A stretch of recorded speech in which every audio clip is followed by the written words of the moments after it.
मेरा नाम रिंकी है। मेरे पिताजी का नाम विनोद था और वो एक रिक्शा चलाते थे। मेरी माँ का नाम नम्रता है और वो एक घरेलू महिला है। मैं अपने माँ बाप की इकलौती औलाद हूँ। मैं एक छोटे से शहर रामपुर की रहने वाली हूँ। मेरी पढ़ाई लिखाई पास के एक सरकारी स्कूल से हुई थी, क्योंकि मैं और मेरा परिवार एक गरीब तबके से ताल्लुक़ रखता था। लेकिन हम सब लोग उसी में खुश थे। पर पता नहीं हमारे घर को किसकी नज़र खा गई, जिससे हमारी ज़िंदगी उजड़ गई।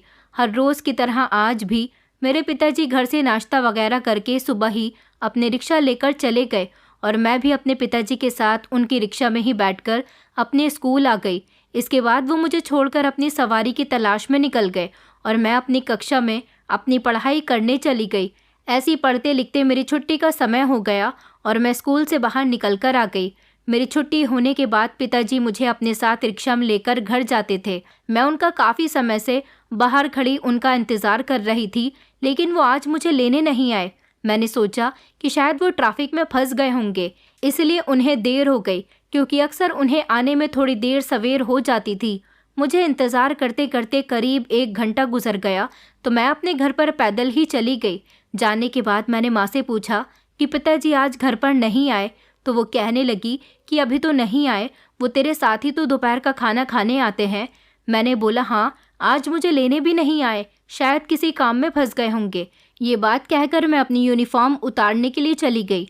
यूनिफॉर्म उतार के आने के बाद माँ और मैं पिताजी का खाने के लिए इंतज़ार करने लगे, क्योंकि हम सब खाना साथ में ही खाते थे। हमें पिताजी का इंतज़ार करते करते आधा घंटा हो गया। हाँ, मैं मानती हूँ कि उन्हें आने में कभी देर सवेर हो जाती थी, लेकिन इतनी देर उन्होंने आज तक नहीं की। मुझे पिताजी की फिक्र होने लगी। उनके पास मोबाइल भी नहीं था जिससे मैं उन्हें पूछ लूँ। मेरी माँ ने मुझे परेशान देखकर कहा कि परेशान मत हो, वो आते ही होंगे। शायद आज कोई अच्छी और लंबा फेरा मिल गया हो, इसलिए देर हो गई हो। तू इतने खाना खा, आ जाएंगे। तो मैंने माँ के कहने से खाना खा लिया और माँ ने भी मेरे साथ ही खाना खा लिया। इसके बाद माँ अपने घर के कामों में लग गई, लेकिन मुझे पिताजी की फिक्र खाए जा रही थी। मेरी नज़र दरवाजे से हटी नहीं रही थी और मैं बार बार अपने घर से बाहर जाकर देख रही थी, पर मेरे पिताजी का अता पता नहीं था। मुझे इंतज़ार करते करते शाम के 6 बज गए, लेकिन पिताजी अभी तक घर नहीं लौटे थे। इतना समय गुजरने के बाद मेरी माँ को भी पिताजी की फिक्र होने लगी। मैं माँ से कह रही थी कि माँ, हम पिताजी को बाहर ढूंढने चलते हैं, लेकिन माँ ने कहा कि नहीं बेटा, हम उन्हें कहाँ ढूंढेंगे, वो बस आते ही होंगे। बस माँ यही कहकर खामोश हुई और अचानक हमारे घर के बाहर एक आदमी आकर खड़ा हो गया, तो मैं और माँ उन्हें देखकर बाहर चले गए। उन्होंने हमें बाहर आता देखकर पूछने लगे कि ये विनोद जी का घर है। तो माँ ने जवाब दिया, जी आप कौन? उसने माँ की बात का जवाब नहीं दिया और एकदम कहने लगा कि आपके पति का एक्सीडेंट हुआ है और वो इस समय अस्पताल में हैं।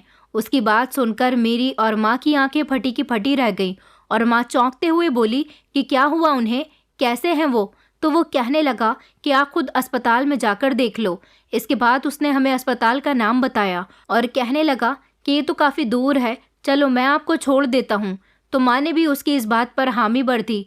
वो हमें घर से थोड़ी दूर जाकर अपनी एक बड़ी सी गाड़ी लेकर आ गया। वो दिखने में बहुत अमीर ज़्यादा लग रहा था। हम उसकी गाड़ी में बैठे और अस्पताल पहुँच गए। अस्पताल पहुँचते ही मैं पिताजी के पास दौड़ती हुई गई। जब मैं पिताजी के कमरे में पहुँची तो उनकी हालत बहुत ख़राब थी। उनका बहुत ख़तरनाक एक्सीडेंट हुआ था। उनके दोनों हाथ पैर पर पट्टी लिपटी हुई थी और वो सो रहे थे। मैंने उन्हें उठाने की कोशिश की, लेकिन वो नहीं उठे, तो मैंने भी उन्हें ज़बरदस्ती नहीं उठाया और आराम करने के लिए छोड़ दिया। जब कुछ देर के बाद वो होश में आए तो वो बोलने की भी हालत में नहीं थे, लेकिन वो कुछ बोलना चाह रहे थे। तो मैं कहने लगी कि जी आपको कुछ बोलना है, तो उन्होंने इशारे से अपनी पलकें झपकाईं और एकदम डॉक्टर आ गए और माँ से कहने लगे कि आपके पति का बहुत ख़तरनाक एक्सीडेंट हुआ है, लेकिन ऊपर वाले की कृपा से ये बच गए। माँ डॉक्टर का शुक्रिया करने लगी। उन्होंने बताया कि जिस गाड़ी से इनका एक्सीडेंट हुआ है वही गाड़ी वाला इन्हें अपने साथ लेकर अस्पताल आया था। शायद उसी ने आपको बताया है, आप लोग उससे बात करिए। तो माँ कहने लगी कि वो तो हमें छोड़कर चले गए। इसके बाद माँ ने डॉक्टर से पिताजी का पूछा कि उन्हें क्या हुआ है और वो कब तक ठीक हो जाएंगे।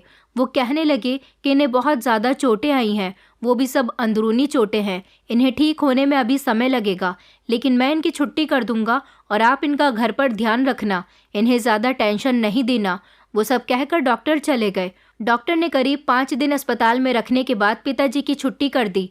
जब डॉक्टर ने पिताजी का बिल बताया तो मेरी माँ दंग रह गई। उन्होंने पूरे 5 दिन का बिल 80,000 रुपये बताया, लेकिन हमारे पास इतने पैसे नहीं थे। तो माँ ने मेरी बुआ को कॉल करी, पर उन्होंने भी साफ मना कर दिया। तो माँ ने मजबूर होकर घर के कुछ बर्तन और अपने कुछ गहने बेच दिए। जब भी कुछ पैसे कम थे तो माँ ने डॉक्टर साहब से बात कर ली कि वो कुछ दिन बाद आपके पैसे दे देंगी। वो डॉक्टर भी बहुत अच्छे थे, जिन्होंने हमारी मजबूरी समझी। इसके बाद हम पिताजी को अपने घर पर लेकर आ गए।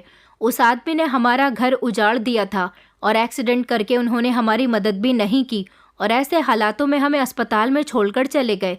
मैंने और माँ ने पिताजी का बहुत ध्यान रखा, लेकिन दिन ब दिन हमारे पास जो थोड़े बहुत जुड़े हुए पैसे थे वो भी ख़त्म हो गए।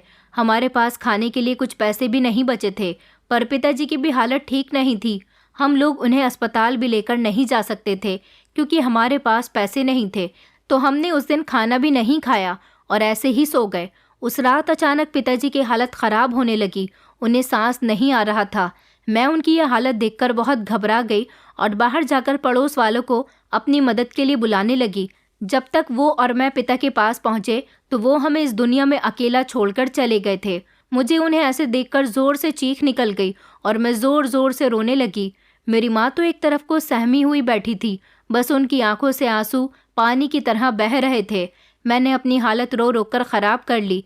मेरी बुआ जी की बेटी सुनीता ने मुझे संभाला और सब ने मिलकर पिताजी का अंतिम संस्कार कराया। उस दिन मैं बिल्कुल टूट चुकी थी। इसके बाद सब लोग हमें अपने अपने हालातों पर छोड़कर चले गए। किसी ने भी हमारी एक पैसे की मदद नहीं की, लेकिन मेरी बुआ मेरी माँ को जाते समय कुछ पैसे देती गई थी, पर वो पैसे कब तक चलते। दूसरे दिन ही वो पैसे ख़त्म हो गए। तो मेरी माँ ने अपनी मदद के लिए बुआ को कॉल की, तो बुआ जी ने मना कर दिया कि हमारे घर भी परेशानी है, और माँ को सलाह देते हुए बोली कि तुम तो अच्छी खासी जवान हो, तुम्हें अपनी दूसरी शादी कर लेनी चाहिए, जिससे तुम्हारे और तुम्हारी बेटी का ही फ़ायदा है। तो बुआ की ये बात सुनकर मेरी माँ ने कॉल काट दी और माँ ज़ोर ज़ोर से रोने लगी। मैंने माँ को तसल्ली दी कि इसके बाद हम दोनों बिना कुछ खाए पिए सो गए। जब मैं सुबह उठी तो मेरी माँ घर पर मौजूद नहीं थी। मैं उठी और इधर उधर उन्हें देखने लगी, तो उसके कुछ देर बाद माँ मुझे सामने से आती दिखी। तो आते ही मैंने माँ से पूछा कि माँ कहाँ गई थी, मैं आपको ढूंढ रही थी। तो वो कहने लगी कि मैं तेरे मामा के घर पर कुछ पैसों की मदद के लिए गई थी, तो उन्होंने मुझे कुछ पैसे दिए हैं और मैं अपने लिए कहीं काम भी ढूंढने के लिए गई थी, लेकिन सब ने काम के लिए मना कर दिया। मैंने अपने कुछ जानने वालों से बोला है, देखो कहीं होगा तो वो मेरे लिए कुछ काम बताएंगे। इसके बाद वो मामा के दिए हुए पैसों से घर का कुछ सामान लाई और दोनों के लिए नाश्ता बनाया। हमने नाश्ता करा तो इतने में बुआ और मामा के घर के सब लोग हमारे घर पर आ गए। वो आए तो मुझे लगा कि शायद वो हमारी मदद करने के लिए आए हैं, लेकिन यहाँ तो मामला ही कुछ और था। वो सब माँ को उनकी दूसरी शादी के लिए फोर्स करने के लिए आए थे। सबका यही कहना था कि मेरी माँ को अब दूसरी शादी कर लेनी चाहिए, लेकिन माँ ने साफ मना कर दिया। पर उन्होंने माँ को इस तरह समझाया कि वो मानने पर मजबूर हो गई। उन्होंने मेरा सहारा लेकर मेरी माँ को दूसरी शादी करने के लिए राज़ी किया था। इसके बाद बुआ हमें अपने घर पर रहने के लिए ले गई और हम वहीं रहने लगे। बुआ जी और मेरे मामा में बात हो गई थी कि वो मेरी माँ के लिए अच्छा सा रिश्ता ढूंढे। बुआ के घर जाने के बाद हमें खाने पीने में भी कोई परेशानी नहीं हुई और हम सुकून से कुछ दिन रहने लगे। बुआ और मेरे मामा ने आपस में बात कर ली कि मेरी माँ का जल्दी से जल्दी रिश्ता ढूंढा जाए। इस बीच में माँ ने मुझे समझाया कि बेटा तुम परेशान नहीं होना, मैं शादी होते ही तुम्हें अपने साथ ले जाऊंगी, फिर हमें कोई परेशानी नहीं होगी, हम सुकून से रहेंगे। मैं ये सब तेरे लिए ही तो कर रही हूँ। लेकिन मैंने उनसे कुछ नहीं कहा और खामोश खड़ी सुनती रही। मेरी माँ मुझसे बहुत प्यार करती थी, इसलिए ही उन्होंने ज़बरदस्ती का करा हुआ फैसला लिया था। हमें बुआ के घर पर रहते रहते करीब 5 दिन गुजर गए और छठे दिन मेरी माँ के लिए मेरे मामा जी एक बहुत अमीर ख़ानदान के आदमी का रिश्ता लेकर आए। जब उस आदमी ने माँ को देखा तो उन्हें माँ पसंद आ गई, क्योंकि मेरी माँ बिल्कुल जवान और सुंदर दिखती थी। इसलिए उन्होंने माँ को देखते ही रिश्ते के लिए हाँ कर दिया। और उस आदमी की भी पहले से शादी हो रखी थी और उसके 2 छोटे छोटे बच्चे थे। उनकी देखभाल के लिए ही उन्हें मेरी माँ से शादी करनी थी। उसकी पत्नी को अचानक हार्ट अटैक आने की वजह से उनकी मौत हो गई। इसके बाद उन्होंने उसी समय माँ की शादी के लिए भी बात पक्की कर ली और अगले दिन ही मेरी माँ की शादी उस आदमी से करा दी गई और मेरी माँ उनके घर चली गई। जाने से पहले मेरी माँ ने मुझसे वादा किया था कि वो मुझे अपने साथ अपने घर पर ले जाएगी। उस दिन से ही मैं बुआ के घर पर अकेली रहने लगी। मेरी बुआ के घर पर उनका बेटा विशाल और उनकी 2 बेटियां और उनके पति थे। मेरी माँ के जाने के बाद मेरी बुआ ने भी मुझे बहुत प्यार से रखा। माँ की शादी को भी 15 दिन गुजर गए, लेकिन वो मुझे अभी तक अपने घर पर लेकर नहीं गई थी और ना ही दोबारा लौट कर बुआ जी के घर पर आई। तो मैंने बुआ से कहा कि बुआ, आप मुझे माँ के घर पर ले चलें, लेकिन बुआ ने साफ मना कर दिया और कहा कि तुम परेशान नहीं हो, वो खुद ही आ जाएंगी, ऐसे उसके घर जाना मुनासिब नहीं है। ये सुनने के बाद मैंने बुआ से कुछ नहीं कहा और अपने कमरे में चली गई। मैं वहाँ बैठी माँ की याद में रो रही थी, क्योंकि एक बचपन से आज तक मैं माँ के बिना नहीं रही थी। तो एकदम मेरी बुआ कमरे में आई और कहने लगी कि रिंकी, तुम्हारी माँ तुमसे सुबह मिलने आएगी। बुआ की ये बात सुनकर मैं बहुत खुश हो गई और बेताबी से सुबह का इंतज़ार करने लगी। मुझे तो उस रात नींद भी नहीं आ रही थी। वैसे तो मैं जल्दी ही सो जाती हूँ, लेकिन सुबह माँ के साथ जाने की खुशी में मुझे नींद नहीं आ रही थी। लेकिन मैं सुबह 4 बजे सो गई और सुबह की पहली किरण के साथ जग गई। उस दिन मैं पूरे घर में सबसे पहले जग गई थी। कुछ देर बाद जब मेरी बुआ अपने कमरे से उठकर बाहर आई तो मुझसे पूछने लगी कि तुम इतनी जल्दी कैसे उठ गई। तो मैंने उनसे कहा कि मेरी आज जल्दी आँख खुल गई तो मैं बाहर आ गई। इसके बाद बुआ कहने लगी कि चलो अच्छी बात है, तुमने नाश्ता कर लिया। मैंने कहा कि नहीं, मैं बस आकर बैठ गई। तो वो कहने लगी कि चलो आ जाओ, किचन में साथ नाश्ता बनाकर करते हैं। तो फिर मैं बुआ के साथ किचन में चली गई और बुआ जी ने नाश्ता बनाया और हमने साथ में बैठकर नाश्ता किया। इसके बाद इसी तरह समय बीतता गया और दोपहर के 1 बज गए, पर अभी तक माँ घर पर नहीं आई थी। मेरी निगाह बस दरवाजे पर ही टिकी हुई थी। मैं उनकी राह में दरवाजे पर ही खड़ी हो गई और करीब 1:30 बजे मुझे सामने से माँ आती हुई दिखाई दी तो मैं बहुत खुश हो गई और उनके आते ही उन्हें गले से लगा लिया। माँ ने भी मुझे खूब सारा प्यार किया। वो अकेली आई थी, उनके साथ उनके पति नहीं आए थे। बुआ जी ने माँ को नाश्ता कराया और उनके पास बैठकर बातें करने लगी उनके ससुराल के बारे में। इसके बाद बातें करते करते अचानक माँ ने बोला कि मैंने अपने पति से पूछा था कि मेरी एक बेटी है, मैं उसे अपने साथ यहाँ पर रख सकती हूँ। तो उन्होंने साफ मना कर दिया और वो कहने लगे कि मैंने तुमसे शादी अपने छोटे छोटे बच्चों के ध्यान रखने के लिए करी थी। मैं तुम्हारी बेटी को यहाँ नहीं बुला सकता। तुम जब चाहो उससे मिलने के लिए जा सकती हो और अपनी सगी औलाद के सामने सौतेले बच्चों को कोई नहीं देखता, इसलिए ही मैं मना कर रहा हूँ। नहीं तो मुझे उस बच्चे से कोई दिक्कत नहीं है, लेकिन तुम उसे उसके खर्चे पानी के लिए पैसे भेज दिया करना। ये बात सुनकर मेरी खुशी खाक में मिल गई और मैं रोने लगी। मेरी बुआ ने मुझसे कहा कि बेटा कोई बात नहीं, तुम रो नहीं, और कोई बात नहीं, ये भी तो तुम्हारी माँ का ही घर है, तुम मेरे पास ही रुक जाओ। और तुम्हारी माँ के पति की बात बिल्कुल ठीक है, उसने अपने बच्चों के लिए ही शादी की है। तुम्हारी माँ कह तो रही है कि वो तुमसे जल्दी जल्दी मिलने के लिए आएगी। बुआ जी की ये बात सुनकर माँ की आंखों में आंसू आ गए और वो बुआ का शुक्रिया करने लगी और कहने लगी कि तुम फिक्र मत करो, मैं इसके खर्चे के पैसे भेजती रहा करूँगी। तो मेरी बुआ कहने लगी कि अरे नहीं, इसकी कोई ज़रूरत नहीं है, ये तो मेरी बेटी ही है। इसके बाद माँ ने मुझे समझाया कि मुझे बुआ की सारी बातें माननी है और उनके घर में भी हाथ बंटवाना और कोई उल्टी सीधी हरकत नहीं करना। ये सब कहकर वो मुझे हमेशा हमेशा के लिए बुआ के घर पर छोड़कर चली गई और मैं अकेली बुआ के घर पर रहने लगी। बुआ ने मुझे अपने बच्चों की तरह तो प्यार किया और मुझे कभी किसी चीज़ की कमी नहीं होने दी। कुछ दिन बाद मैं भी उसके घर में बिल्कुल घुल मिल गई और उसी के घर के मेंबरों की तरह रहने लगी। मेरी माँ मुझसे बस महीने में 1 बार ही मिलने आती थी और मेरे खर्चे के लिए बुआ को कुछ पैसे देकर जाया करती थी। मुझे बुआ के घर में रहते रहते 5 साल बीत गए और मेरी उम्र 20 साल हो गई। मेरी बुआ के 3 बच्चों में सबसे बड़ा उनका बेटा था। जब बुआ अपने जानने वाले की किसी शादी में गई थी तो उन्होंने अपने बेटे के लिए एक लड़की पसंद कर ली। जब उन्होंने अपने बेटे से इस बात का जिक्र करा तो उसने उस लड़की से शादी के लिए साफ मना कर दिया और जो उसके बाद उसने कहा वो बात सबको चौंका देने वाली थी। उसने अचानक कहा कि वो किसी और से शादी नहीं करेगा, वो बस मुझे पसंद करता है।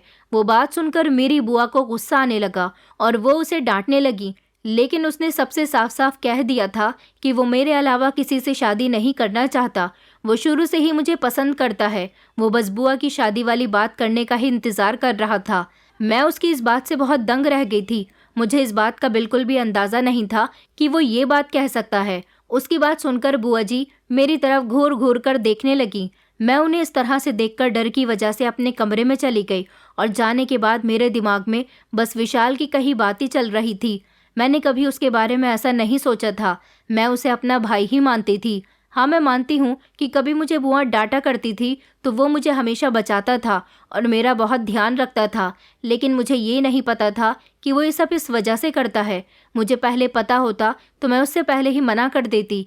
मैंने उस दिन सोच लिया था कि मैं उससे बात करके उसे बता दूंगी कि वो ये सब बंद कर दे और बुआ जिससे कह रही हैं उससे शादी कर ले। इसके बाद मैं सो गई और सुबह होने का इंतज़ार करने लगी। जब मैं सुबह उठी तो जब तक विशाल अपने काम के लिए चला गया था और मेरी बुआ मुझे सवाल या निगाहों से देखने लगी। मैं उसके पास से जाकर घर के कामों में लग गई। मैं अपने कमरे की सफाई कर रही थी तो एकदम बुआ आ गई और कहने लगी कि ये सब तुम दोनों के बीच कब से चल रहा है। मैंने बुआ से कहा कि मुझे इस बारे में कुछ नहीं पता। मैंने तो आज तक उसके लिए कुछ ऐसा भी नहीं सोचा। मैं तो उसे अपना भाई मानती हूँ। वो सब उसने क्यों कहा मुझे नहीं पता। मेरी बात सुनकर मेरी बुआ कहने लगी कि झूठ मत बोलो, तुम्हें शर्म आनी चाहिए कि हमने ही तुम्हें सहारा दिया और तुमने मेरे बेटे को ही फंसा लिया। मैंने कहा नहीं बुआ जी, ऐसा नहीं है। इसके बाद वो मुझसे मुंह बनाते हुए कमरे से बाहर चली गई। उस दिन से बुआ मुझसे नाराज से रहने लगी, जबकि मेरी कोई गलती भी नहीं थी। रात होने के बाद मैं विशाल से बात करने गई, लेकिन उसके पास बुआ बैठी उसे मेरे लिए समझा रही थी कि तूने उसे पसंद किया जिसे हमने ही अपने ही टुकड़ों पर पाला। उसकी माँ तो उसे हमारे सर पर छोड़कर चली गई। तुझे किसी को पसंद करना था तो कोई अच्छी ही अच्छे घराने की लड़की को पसंद करता, लेकिन उसने बुआ की बात नहीं सुनी। कहने लगा कि आप मुझे कितना भी समझा ले, लेकिन मैं उसे ही पसंद करता हूँ। मैं ये सब बातें बाहर खड़ी चुपके से सुन रही थी। जैसे ही बुआ विशाल को कमरे से समझाकर बाहर आने वाली थी तो मैं जल्दी जाकर छुप गई और उनके जाने के बाद मैं विशाल के कमरे में चली गई और उसे समझाने लगी कि विशाल, ये तुम क्या कह रहे हो? मैं तो इस बारे में जानती ही नहीं थी कि तुम मुझे पसंद करते हो। तुम अपनी जिद छोड़ दो और बुआ की पसंद करी हुई लड़की से अपना रिश्ता पक्का करवा लो और उनसे मना कर दो कि तुम मुझे पसंद नहीं करते। लेकिन विशाल ने कहा कि मैं ऐसा हरगिज़ नहीं कर सकता। मैं तुमसे प्यार करता हूँ। तुम मेरी बात को मजाक मत समझो। इसके बाद मैंने उसे बहुत समझाने की कोशिश की, पर मेरी बात उसकी कुछ समझ नहीं आ रही थी, तो मैं गुस्से में उसके कमरे से निकल कर आ गई। विशाल को मैंने हर तरीके से समझाया कि उसकी वजह से मेरी ज़िंदगी में परेशानी आ रही है और बुआ जी मुझे गलत समझ रही हैं। उसने मेरी बात सुनकर इतना तो कहा था कि मैं माँ से बात करूँगा, फिर वो तुमसे कुछ नहीं बोलेंगी। विशाल के कहने के बाद से सब घर वालों को शायद मुझसे नफरत सी होने लगी थी। सब लोग मुझे बहुत शकीयाई निगाहों से देखते थे। मैं किसी से कुछ पूछती तो मेरी बात का उल्टा जवाब देते। विशाल को समझाने के 2 दिन बाद विशाल ने अपनी माँ को समझाने की कोशिश की कि वो मुझे गलत नहीं समझे और उससे उल्टे सीधे सवाल जवाब भी नहीं करें। तो बुआ उससे कहने लगी कि अब ये तुझसे मेरी चुगली भी करने लगी। मेरे बेटे को फंसाना कम था, जो उसे मेरे खिलाफ भी करने लगी है। इस बात पर विशाल ने कहा कि माँ, आप उसे ही क्यों गलत समझ रही हैं? आपकी ये बात मैंने खुद सुनी थी कि आप उससे कह रही थी कि इसने मुझे फंसाया है, और सुनने की तो बात छोड़ो, आपने तो मेरे सामने ही बोल दिया। अब आप क्यों इसके पीछे पड़ गई हैं? किसी को पसंद करना क्या पाप है? तो बुआ ने विशाल की बात का जवाब नहीं दिया। इसके बाद मैं अपने कमरे में चली गई और इसके बाद क्या हुआ मुझे नहीं पता चला। विशाल की ये बात करने के कुछ देर बाद बुआ जी मेरे कमरे में आई और मेरे बाल पकड़कर कहने लगी कि तुझे शर्म नहीं आती? मेरे बेटे को ही मुझसे अलग कर रही है।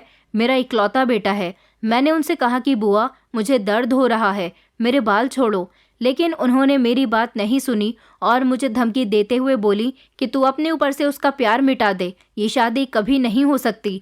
मैंने कहा, मैं उससे प्यार नहीं करती। आप अपने बेटे से क्यों नहीं पूछती वो ये सब क्यों कर रहा है? मैंने आपसे ये बात पहले भी बोली थी। इसके बाद उन्होंने मुझे इतनी बातें सुनाई और ताने दिए जो मैं आप सबको बता भी नहीं सकती। उस दिन उन्होंने मेरे दिल से उसके लिए जो प्यार था वो खो दिया था।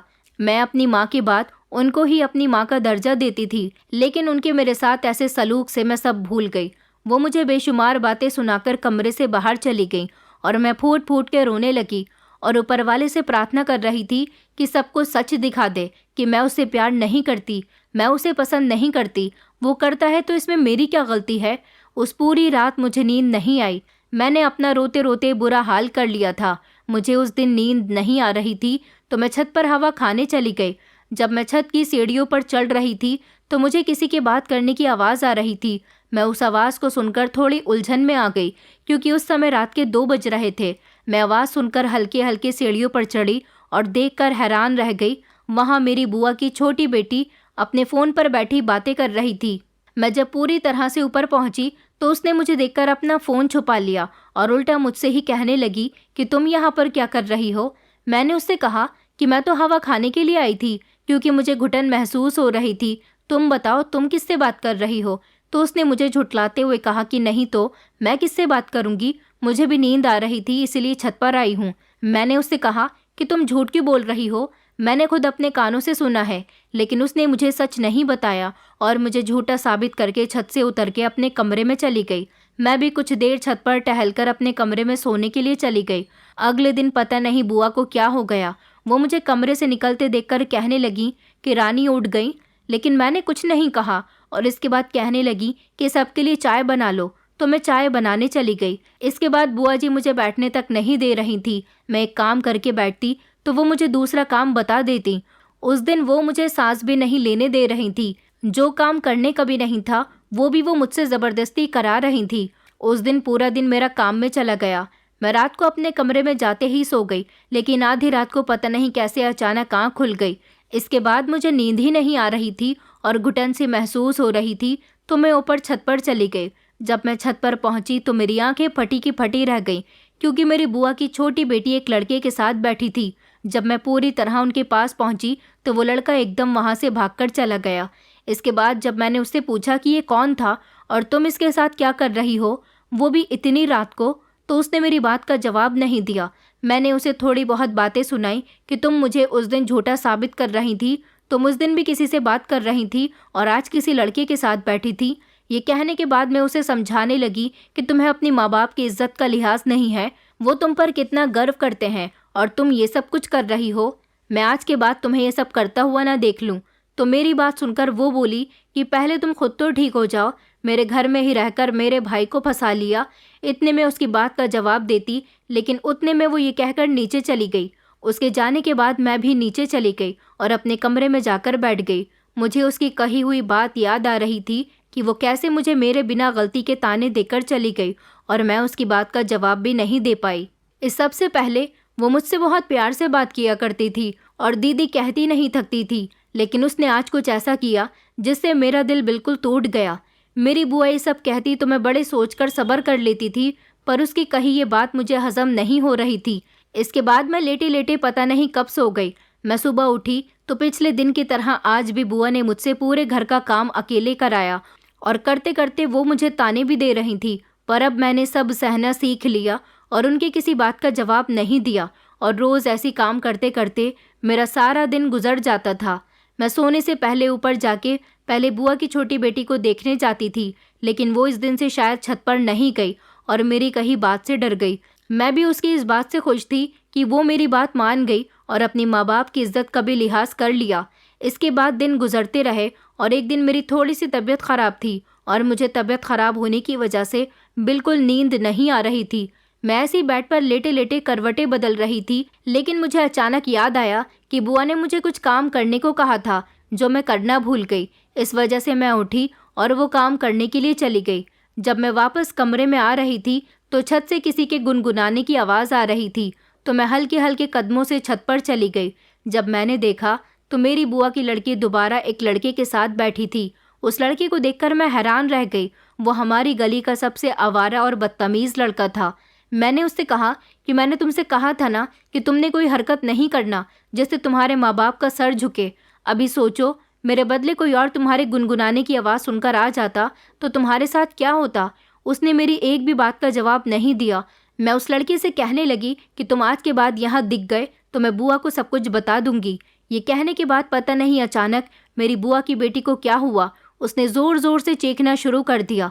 मैंने उसे रोकने की बहुत कोशिश की कि ऐसा नहीं करो, तुम फंस जाओगी। मैं तुम्हें समझा रही हूँ, बस तुम ये काम छोड़ दो, मैं किसी को नहीं बताऊंगी। लेकिन उसने मेरी एक न सुनी और सबको छत पर इकट्ठा कर लिया। और छत पर आते ही जब बुआ ने उससे पूछा कि क्या हुआ, तुमने क्यों शोर मचा रखा है इतनी रात को, ये बात सुनकर उसने जो कहा उससे तो मेरे पैरों के नीचे से ज़मीन खिसक गई। वो बुआ को बता रही थी कि माँ, मेरी आँख अचानक प्यास की वजह से खुल गई, तो मैंने देखा कि जग में पानी नहीं है, इसलिए मैं पानी लेने जब किचन में जा रही थी तो मुझे इन दोनों के गुनगुनाने की आवाज़ आई और मैं छत पर आ गई। आने के बाद मैंने इन्हें एक साथ बैठे हुए बातें करते देखा और मेरी बुआ ने उसकी बात पर झट से यकीन कर लिया।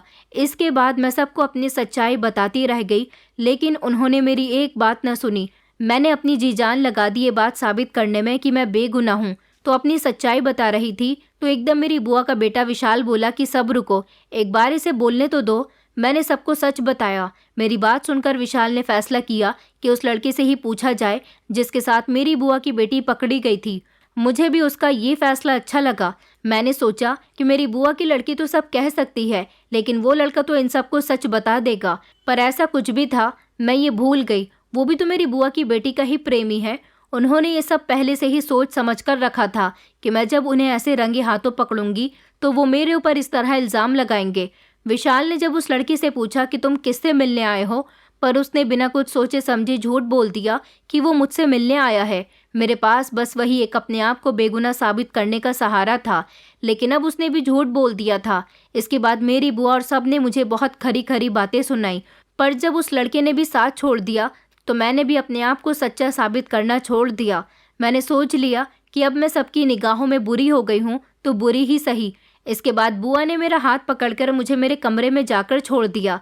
जाते समय कहकर गई कि सुबह तुम्हारी माँ को इन सब बात का बताऊंगी, नहीं तो वो समझती रहेगी कि मेरी बेटी बहुत शरीफ है, लेकिन उसे नहीं पता कि उसकी बेटी क्या गुल खिला रही है। इसके बाद वो कमरे से बाहर चली गई। उस समय मैं बहुत बेबसी महसूस कर रही थी। हालांकि बुआ के घर में सब मौजूद थे, लेकिन उसके बाद भी मैं बहुत अकेला महसूस कर रही थी। मैं रोते रोते पता नहीं कब सो गई। सोने के बाद मैं सुबह उठी, लेकिन कमरे से बाहर नहीं गई, क्योंकि शायद मैं उस दिन कमरे से बाहर जाती तो पता नहीं बुआ मेरे साथ कैसा व्यवहार करती। इसलिए मैं कमरे में ही बैठी रोती रही और अपनी माँ का इंतज़ार करती रही। मुझे अपनी माँ से पूरी उम्मीद थी कि वो तो मेरी बात समझेंगी और मेरे लिए लड़ेंगी। इन सब को देखकर विशाल ने ही मेरा साथ छोड़ दिया था। उसका कहना था कि मैंने उसे धोखा दिया। कुछ घंटों के बाद माँ की एकदम से आवाज़ आई तो मैं जल्दी से बाहर निकल कर गई और उनके गले लगकर रोने लगी, लेकिन उन्होंने मुझे अपने आप से दूर कर दिया और कहने लगी कि क्या करा है तूने? तुझे मैंने समझाया था कि कोई उल्टी सीधी हरकत मत करना। इतने मैं उनसे कुछ बोलती तो इतने में सारी की सारी झूठी बातें बुआ ने उन्हें बता दी। ये सब सुनकर उन्होंने मेरे ज़ोर से थप्पड़ मारा। मैं माँ की इस हरकत से बहुत निराश हुई थी। मैंने उसके बाद किसी से कुछ नहीं कहा। मुझे जिससे उम्मीद थी उसने भी मेरा साथ छोड़ दिया था। इन सब के बाद पूरे घर ने मिलकर मेरी जल्द से जल्द शादी करने का फैसला लिया और इस बात से मेरी माँ भी राज़ी थी। वो कहकर चली गई कि मैं रिश्ता ढूंढती हूँ, और जाने के कुछ दिन के बाद ही उन्होंने बुआ को फ़ोन करके बताया कि मुझे देखने लड़के वाले आ रहे हैं। तो बुआ ने मुझे ज़बरदस्ती तैयार कराया और मेरे तैयार होने के कुछ देर के बाद ही वो लोग आ गए। तो मेरी बुआ मुझे उन लोगों के सामने ले गई और वहाँ ले जाकर बिठा दिया। उन लोगों के साथ उनका लड़का नहीं आया था, बस लड़के की माँ और पिताजी आए थे। लड़के के पिताजी ने मुझे देखते ही पसंद कर लिया। हालांकि उसकी माँ कुछ कहना चाह रही थी, लेकिन उसके पिताजी ने कुछ कहने नहीं दिया और मुझे पसंद करके शादी के लिए हामी भर दी थी। उन्होंने कहा कि अगले 2 दिन के बाद ही ऐसी शादीशुदी शादी कर दें, हमें शादी की जल्दी है। ये बात सुनकर सब खुश हो गए और उनकी हाँ में हामी भर दी। किसी ने ये तक नहीं पूछा कि उन्हें जल्दी किस बात की है, जो अगले 2 दिन में ही शादी करना चाहते हैं। सब मुझे बस घर से भगाने की कोशिश में लगे थे। इन सब को देखकर मैंने भी कुछ नहीं किया और सब अपने हालातों पर छोड़ दिया। इसी तरह 2 दिन भी गुजर गए और मेरी शादी वाला दिन भी आ गया। पास के ही एक मंदिर में ले जाकर मेरी शादी करा दी और मुझे इस घर में भेज दिया जहाँ मैं किसी को जानती तक नहीं थी। वहाँ जाकर मेरे साथ ना कोई रस्म हुई और ना ही मेरा स्वागत, बस मुझे मेरे कमरे में ले जाकर बिठा दिया गया।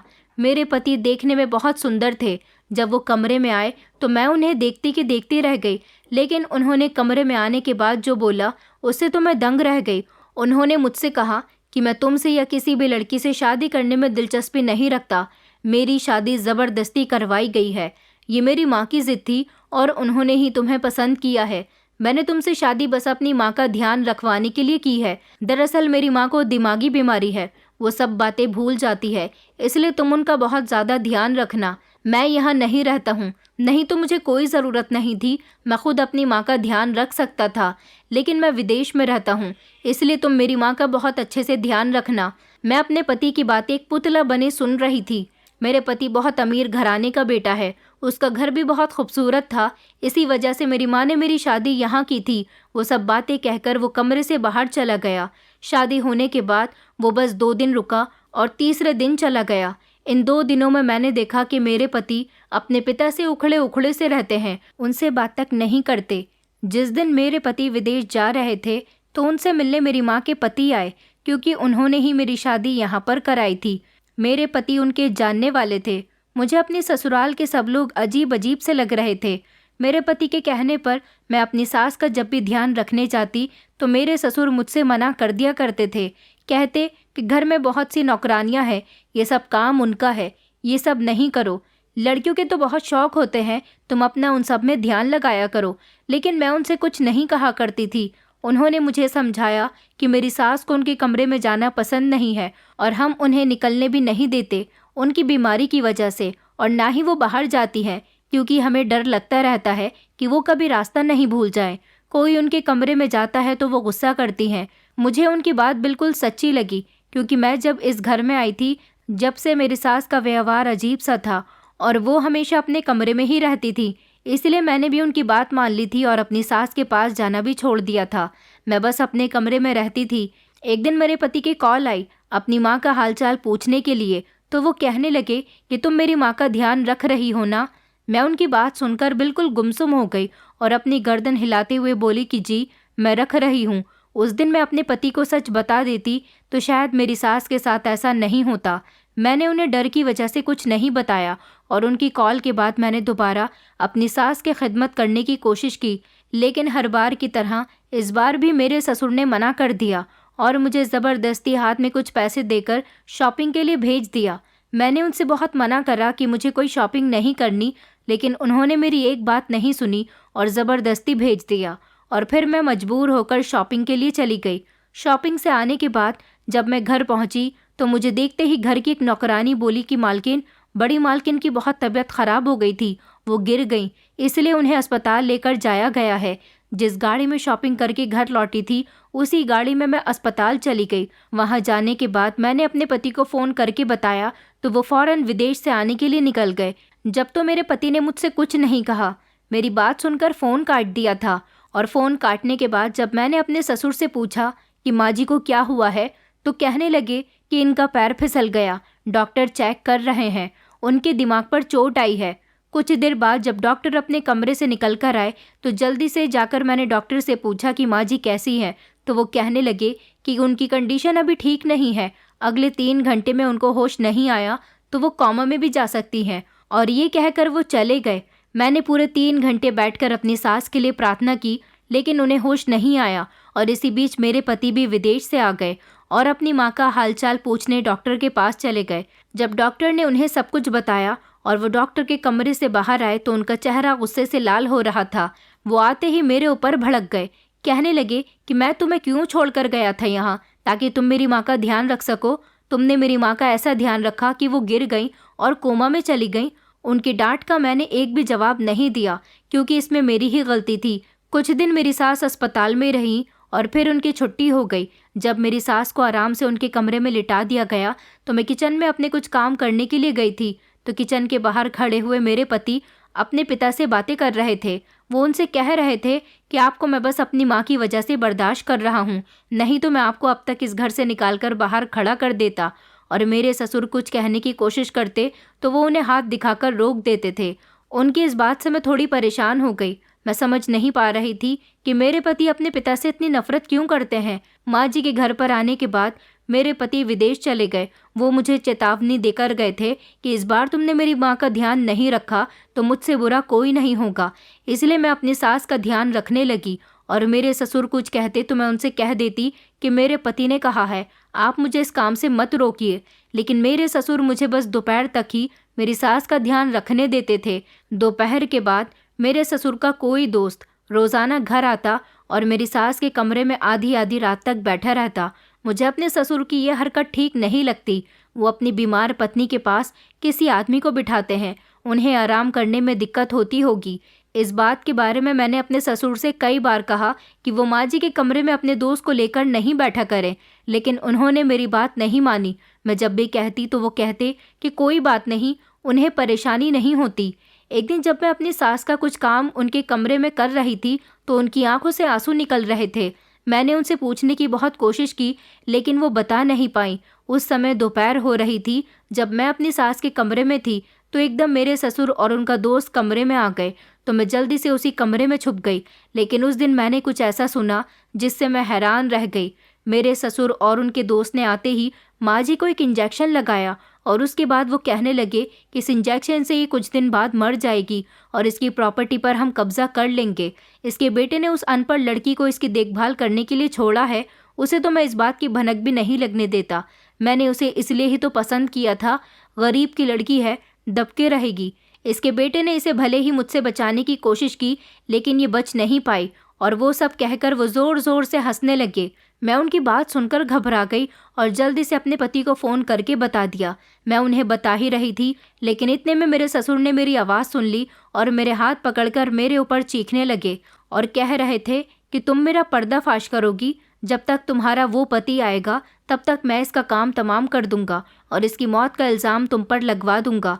ये कहने के बाद वो दोनों हमें कमरे में बंद करके चले गए और मेरा फ़ोन भी छीन कर ले गए। पता नहीं वो कहाँ गए थे। करीब 2 घंटे के बाद घर पर आए और आते ही उसके दोस्त ने अपनी जेब में से एक इंजेक्शन निकाला और माँ जी को लगाने के लिए भरना शुरू कर दिया। मैंने उन्हें रोकने की बहुत कोशिश की, लेकिन उन्होंने मेरे दोनों हाथ ज़ोर से पकड़ रखे थे। वो बता रहे थे कि इस इंजेक्शन को लगाते ही माँ जी मर जाएगी, लेकिन मैं उन्हें बचाने के लिए कुछ नहीं कर पाई। जब वो माँ जी को इंजेक्शन लगाने जा रहे थे तो एकदम मेरे पति पुलिस के साथ कमरे में आ गए और उनके साथ पुलिस भी थी। पुलिस ने उन्हें माँ जी को इंजेक्शन लगाते हुए रंगे हाथों पकड़ लिया और उन दोनों को पुलिस के हवाले कर दिया।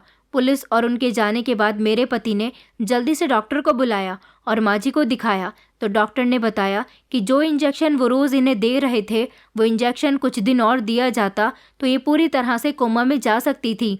आपकी पत्नी ने इन्हें बचा लिया, अब ये ठीक हो सकती है। ये बताकर वो चले गए। इसके बाद मेरे पति ने मेरा शुक्रिया किया और इसके बाद वो घर पर ही रहने लगे और फिर विदेश नहीं गए। इस बीच मेरी सास भी ठीक हो गई और मेरे पति ने भी मुझे अपना लिया और मुझसे प्यार करने लगे और हम तीनों साथ में हंसी खुशी रहने लगे। इसी तरह मेरी ज़िंदगी में खुशियाँ आ गईं। दोस्तों, उम्मीद करती हूँ आपको हमारी कहानी पसंद आई होगी।